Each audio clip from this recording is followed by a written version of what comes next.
Hello everyone. So students, today we are going to have the revision from History's chapter 1, that is the rise of nationalism in Europe, section 5 and section 6. That is, over here we are going to discuss how the female figures those were used over there for arousing the feeling of nationalism, and also we are going to talk about the region of the Balkans. So let's start today's session now, students. So first, let's do the revision from section 5, students, quickly. That is visualizing the nation. Over here we are going to talk about the 18th and the 19th century.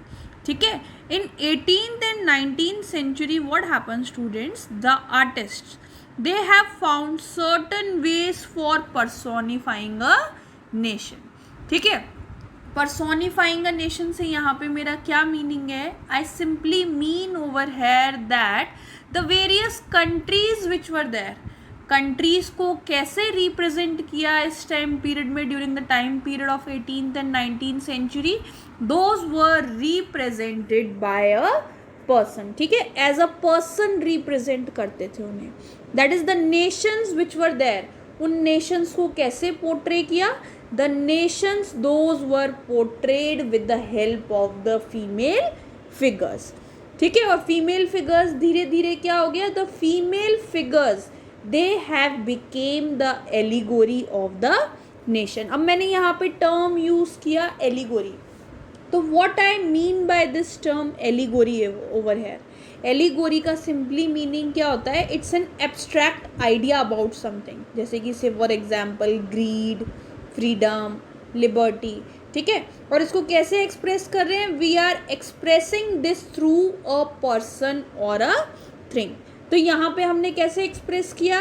Female figure. Nations को कैसे represent किया? Through the help of various female figures. जैसे you might remember in 9th standard also when we were doing French revolution, तो मैंने वहाँ पे भी आप लोगों को कुछ सिम्बल्स पढ़ाए थे कि those various symbols those were used for arousing the feeling of nationalism. ठीक है, अब यहाँ पे उसी टाइम पीरियड में when this French revolution was there, तो व्हाट हैपेंड?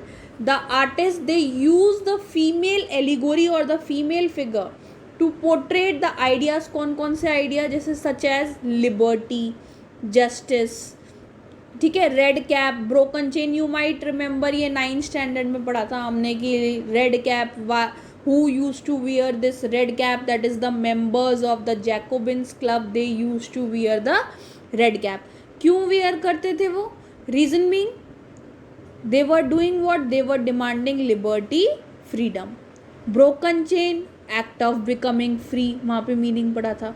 ठीक है, सिमिलरली लिबर्टी और जस्टिस तो कैसे डिस्क्राइब किया फ्रेंच रेवोल्यूशन के टाइम में? Those were describe through red cap and broken chain. ऐसे ही जस्टिस को कैसे डिस्क्राइब किया?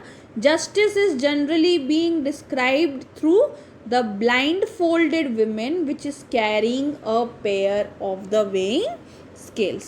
ठीक है, justice देखो, liberty and justice they can be even described through red cap, broken chain. और specifically अगर justice की बात करोगे तो specifically justice को कैसे describe किया? that is the blindfolded women carrying the pair of weighing scale. ठीक है, now similar to these certain female figures के एग्जाम्पल पढ़ेंगे. फीमेल एलिगोरीज के 2 examples we are going to study over है. One is from Germany and another female figure, another female allegories example that we are going to study is from France. तो in case of France, what was the female figure's name which was used over there for arousing the feeling of nationalism? That is Marine. ठीक है, Marianne है क्या? It was actually a Christian name which underline the idea of the people's nation. Her characteristics over here कैसे describe किया है? Means कि क्या चीज़ describe कर रही है? What she is actually describing over here? Again liberty and the Republic. कैसे describe किया अब इस चीज़ को? द रेड कैप, ठीक है, ट्राई कलर, ट्राई कलर के साथ साथ में और क्या, कोकेड, ठीक है। I am once again repeating this, किस किस चीज़ ने डिस्क्राइब किया, red cap, tricolour and along with that cockade, ठीक है। These statues which were there, अब इन स्टैचूज को बनाने का पर्पस क्या था, क्या करते थे इन स्टैचूज के साथ में, these statues those were erected in the public square, public square public places, जैसे कि अलवर का एग्जाम्पल अगर लोगे तो जितने भी सर्कल्स हैं वो सर्कल्स पे क्या है, सम स्टैचूज और other things you might see at some places. तो ऐसे जितने भी पब्लिक स्क्वायर्स पब्लिक प्लेसेस होते थे वहाँ पे फ्रांस में क्या करते थे, at those public places the statue of Marianne those were erected over there, ठीक है। क्यों, to remind the public of the national symbol of unity and to persuade them to identify with it. The Marine's images which were there, they were even marked on the coins and stamps. In your books, if you are going to see now on page number 23, 24 and 25, over there these female allegories, those are represented. तो जो मरीने के images थे वो क्या हुआ, those were even used in terms of coins and stamps. Similarly, in terms of Germany, if we are going to talk, तो Germany में जो female figure female allegory use हुआ रिप्रेजेंट करने के लिए नेशन को, what was that, that was Germania, ठीक है। And that Germania it has became the allegory of the German nation. अब जर्मेनिया को कैसे डिस्क्राइब किया है, Germania over here wears a crown of oak leaves, ठीक है। सिर पे क्या वेयर कर रखा है, हेड पे she is wearing the crown which is made up of oak leaves, ठीक है। क्यों, क्योंकि ये जो जर्मन ओक था it actually stands for what, it actually stands over here for heroism, ठीक है, it stood for heroism. On page 23 in your books you will find a picture of Germania. Even few pictures I have attached over here in the slide, you can see over here in terms of marine symbolizing the Republic of France. You will see a stamp is there, a coin is there where this female figure is being used. Similarly, the image of Germania, the same picture which I have attached over here, this you are going to see on page number 23 in your books, ठीक है। तो this was your section 5. Now section 5 में हमने देखो कौन कौन सी दो चीज़ें डिस्कस करी, कौन कौन से फीमेल फिगर्स डिस्कस किए, ओनली 2 वी हैव डिस्कस, बहुत छोटा सा सेक्शन है, कुछ ज़्यादा नहीं है इसमें, हमने 2 रिवाइज किए, that is one is Germania used in case of Germany, Germany से ले लो Germania, and another one that we have done Marianne which was used in France.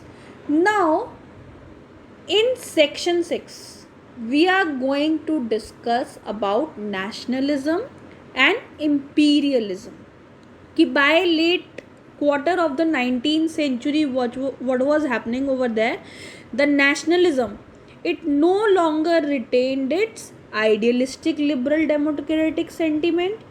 तो यहाँ पे क्या हुआ, it became a narrow creed with the limited ends. अब देखो यहाँ पे हम क्या करेंगे, along with nationalism imperialism and nationalism, those two were going hand in hand.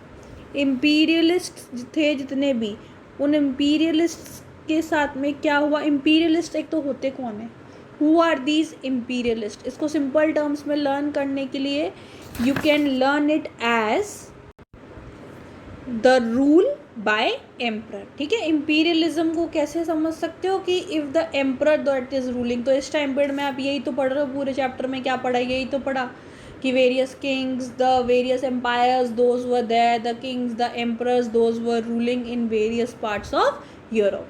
imperialism तो था ही था, यहाँ पे धीरे धीरे किस चीज़ की डिमांड आ रही थी, the countries they have demanded to be the democratic one. So keeping this as basis, now in this section we are going to specifically study about the Balkans region, ठीक है। The most serious source of nationalist tension over here in Europe after 1871 ये कौन से region में था? It was in the Balkans reason.